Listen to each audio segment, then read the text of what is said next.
In this video, I'm going to show you how you can get a mouse highlight like on screen.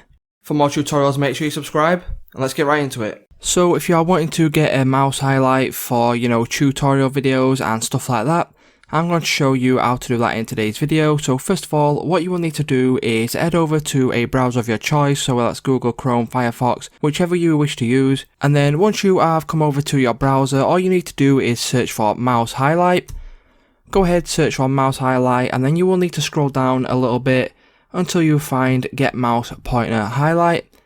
Click on that, and then what that will do is it will redirect you over to the Microsoft Store, and then all you need to do from there is click on get, and you can go ahead and you can open the Microsoft Store directly on your device.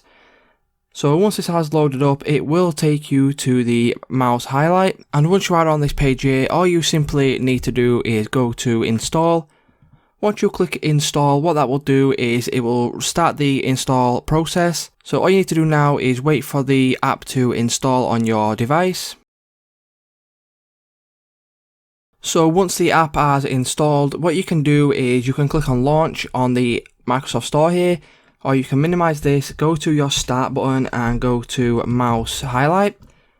And then once you click on mouse highlight, you will get this little pop-up here, and here is where you can enable it and change a few settings. So that's how you can go ahead and get mouse highlight on PC.